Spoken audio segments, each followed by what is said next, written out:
Hello guys, ayan, good evening everyone. Ayan, kumusta po sa inyong lahat? So, yung mga nandyan po sa iba't ibang lugar, ayan, yung mga ating OFW or yung iba pong nanonood ng ating channel or ng ating page, ayan, siguro po morning dyan sa inyo. Ayan, good morning po. And syempre, dinner po sa amin ngayon dito sa Pilipinas. Ayan, gusto ko lang i-shout out yung ating mga laging nagko-comment, nagla-like at nag-share ng aking mga video. Maraming salamat po. So guys, kung bago pa po kayo sa aming channel, ayan, wag niyo po sanang kalimutan mag-follow. Ayan, pa-like na lang para lagi po kayong updated sa aming mga bagong video na i-upload.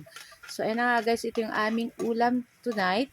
So nagluto ako ng ginisang sardinas na may miswa at nilagyan ko ng patola para mas masarap. At syempre magpiprito din ako guys ng skinless longganisa para perfect na kapartner nitong ating ginisang sardinas na may miswa at patola. So yan at nagpainit na tayo dyan ng kawali at nagisa na tayo dyan ng ating bawang, sibuyas at may kamatis tayo dyan. At after nyan nilagay na rin natin dyan yung ating dalawang lata na sardinas. Ayan.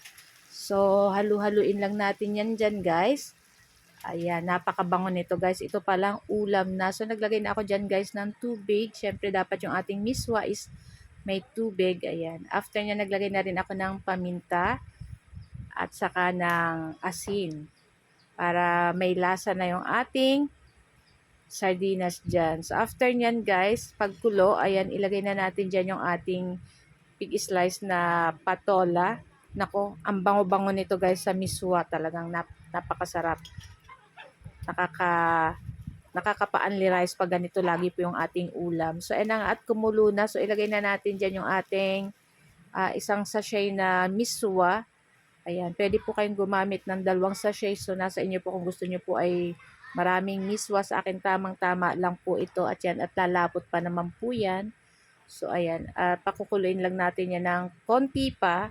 At pagkatapos ay papatayin na rin natin yan at mag-start na tayo magprito ng ating skinless longganisa. Kayo po ba guys, ano po ba ang inyong dinner? Ayan, share nyo naman. So ito po ay napaka sarap na ulam. Siyempre, hindi rin po ito kamahalan. Ayan, talagang swak na swak sa inyong budget. Ayan, ayan guys, at kumukulo na. Ayan, pinatay na natin yung apoy at ito-transfer na rin natin to guys sa ating bowl o sa ating mangkok. So, ayan ako. Habang ginagawa ko itong ating voice over ay nagugutom na naman ako guys. Talagang kahit po anong minsan pinapanood ko, kahit anong pagkain, kahit anong, this oras ng gabi na ako, lagi ako nagugutom guys. So, ayan ang at luto na yan guys. So, i-transfer na natin. Ayan, napakasarap nito guys. Kaya, kung ako po sa inyo, try nyo po itong lutuin at magprito na rin kayo ng skinless longganisa or tocino. Ayan, perfect po yan dito sa ating ulam kasi may matamis-tamis na prito like longganisa or tocino. Tapos meron ka nitong maalat na, hindi naman sobrang alat. Tamang-tama lang yung lasa nitong ating ginisang sardinas na may miswa at patola. So na nga guys yung ating skinless longganisa dyan guys. So, medyo malaki naman yung sizes nitong ating skinless longganisa kaya tama lang po itong ating pinirito. Ayan. So guys, ito lang po ang aming video today at sana po ay nag-enjoy kayo. Ayan, sana po ay huwag niyo pong kalimutan mag-like, comment, share at pa-like na rin po ng ating page. Ayan. Ito lang po ang aming video today. So guys, thank you for watching and see you next video. Again, tara na at samahan niyo po kayo mag-dinner. Babu!